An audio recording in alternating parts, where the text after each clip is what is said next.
Si tu as déjà essayé de vendre ton service à des entreprises, tu t'es sûrement déjà plusieurs fois pris d'énormes refus. Ton service est bon, il résout le problème de ton client. Le problème, c'est que tu ne sais pas vendre. Tu n'arrives tout simplement pas à montrer à tes prospects les bénéfices qu'ils pourraient tirer en prenant ton service. Et ça, c'est parce que tu n'as pas encore compris ce qu'on appelle la psychologie de la vente. Dans cette vidéo, je vais te partager 3 techniques absolument dangereuses qui m'ont permis de closer des deals à plus de 1500 € avec des entreprises qui n'en avaient même pas les moyens. Arme-toi d'un stylo et d'un papier et apprête-toi à devenir un as de la vente. Première astuce, l'écoute active. L'écoute active, c'est littéralement l'une des techniques les plus puissantes pour convaincre quelqu'un de travailler avec toi. Pourquoi? Tout simplement parce qu'on vit dans un monde où tout va vite, où tout le monde parle, mais très peu de gens prennent le temps d'écouter vraiment. Et pourtant, écouter attentivement ce que dit ton prospect, c'est la clé pour entrer dans sa tête, comprendre ses vrais besoins et établir une véritable connexion. Imagine la scène,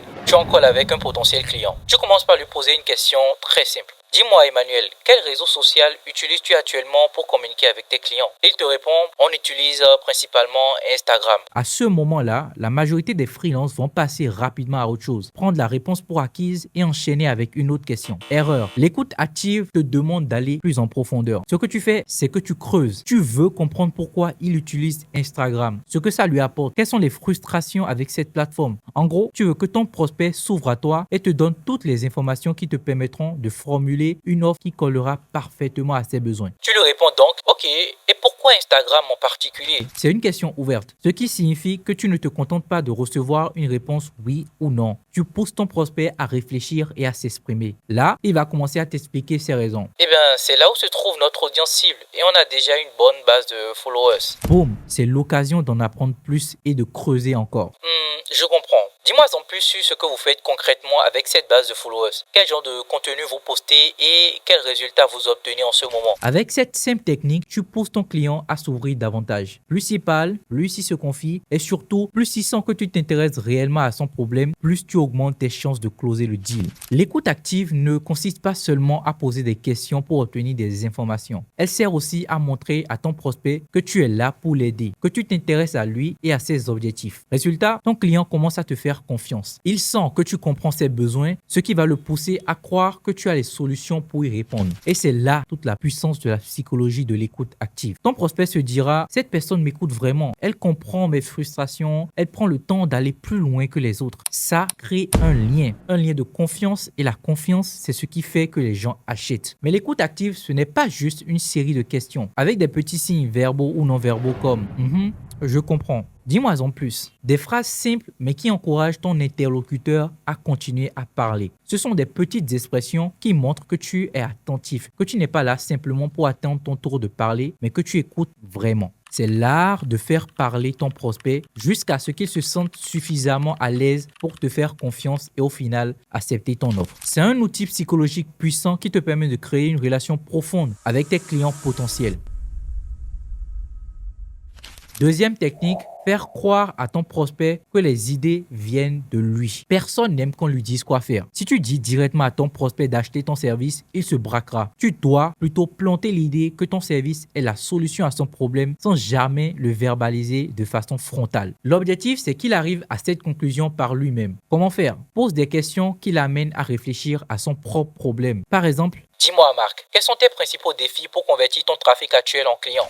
Laisse-le expliquer. Une fois qu'il t'a donné son point de vue, au lieu de lui proposer immédiatement une solution, tu l'orientes subtilement. J'ai remarqué que souvent, ce genre de situation est dû à un message qui ne capte pas assez l'attention. Tu en penses quoi? À ce stade, il va commencer à se poser des questions. Peut-être te dira-t-il, oui, je pense que ça pourrait être ça. Nos pages de vente manquent de punch. Tu as planté la graine. Maintenant, tu continues doucement. Exactement. Pour un autre client qui fait la même chose que toi, on a retravaillé la page de vente et ça a complètement boosté ses conversions de plus de 30%. C'est fou, n'est-ce pas? Là, tu laisses Marc faire le lien. Il voit la solution, mais c'est lui qui va la déduire et c'est ça qui fait toute la différence. En croyant que c'est son idée, il serait beaucoup plus enclin à passer à l'action et à acheter ton service. Troisième technique, n'aie pas peur d'appuyer sur les points de douleur. Si tu veux que quelqu'un achète ton service, il doit d'abord reconnaître qu'il a un problème. Et attention, les gens n'achètent jamais parce qu'ils veulent dépenser de l'argent. Ils achètent surtout parce qu'ils veulent résoudre un problème. c'est là que tu interviens. Ton job, c'est de leur faire prendre conscience de ce problème. Et pour ça, tu dois appuyer là où ça fait mal. La clé ici, c'est de poser des questions intentionnelles, pas juste des questions banales. Non, tu dois poser des questions qui amènent ton prospect à réfléchir profondément sur sa situation et à se dire « Miss, c'est vrai, on a un problème et il faut vraiment qu'on trouve une solution. » Imaginons que tu discutes avec un prospect qui galère à augmenter ses ventes. Plutôt que de lui balancer directement une solution toute faite, tu vas d'abord l'amener à reconnaître par lui-même qu'il a besoin de ton aide. Je vois que vous avez du mal à faire décoller vos ventes en ce moment.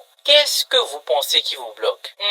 Probablement un meilleur tunnel de vente. Et je suppose que vous avez quelqu'un qui a cette expertise dans votre boîte. Là, il va commencer à se poser les bonnes questions. Peut-être qu'on n'a pas la bonne expertise. Peut-être qu'on a besoin de quelqu'un d'extérieur pour nous aider à franchir ce cap finalement. Ce que tu fais ici, c'est que tu l'amènes à reconnaître qu'il a un problème et qu'il ne pourra pas le résoudre seul. Et c'est seulement une fois qu'il admet ce problème qu'il serait prêt à envisager ton service comme la solution. Tu ne lui vends pas ton service de manière frontale. Tu appuies sur un point de douleur jusqu'à ce qu'il en arrive à cette conclusion lui-même. On a besoin de quelqu'un qui sait faire ce qu'il fait. Et plus tu creuses, tu amplifies cette douleur. Tu peux même aller plus loin en ajoutant des éléments qui font prendre conscience de la gravité de la situation. Et si vous continuez sur cette lancée sans ajuster la stratégie, vous pensez que ça va impacter votre chiffre d'affaires sur le long terme? Vous êtes à l'aise avec cette idée? Ce genre de questions fait monter la tension chez ton prospect. Il réalise que s'il ne fait rien, la situation ne va qu'empirer. Et c'est là que tu deviens indispensable. Il voit que la douleur est trop grande pour être ignorée et que ton service est la solution pour y mettre fin. Ton but, c'est de faire en sorte que ton prospect ressente le problème au point où il n'aura qu'une seule envie, trouver une solution. Tu lui fais tout simplement prendre conscience que s'il ne fait rien, ça va coûter cher à son business, que ce soit en termes de vente, de visibilité ou même de réputation. Plus tu mets en lumière ces points de douleur, plus il est ouvert à l'idée de faire appel à toi pour résoudre ton problème. Tu dois véritablement apprendre à aller de plus en plus en profondeur quand tu échanges avec tes clients. Quand tu lui dis par exemple, que fais-tu aujourd'hui pour générer plus de leads et qu'il te donne sa réponse, ne pose pas ensuite des questions au hasard. Essaye toujours d'aller de plus en plus en profondeur. Essaye de trouver la réelle raison pour laquelle ils sont inconfortables à l'idée de ne pas résoudre de problème.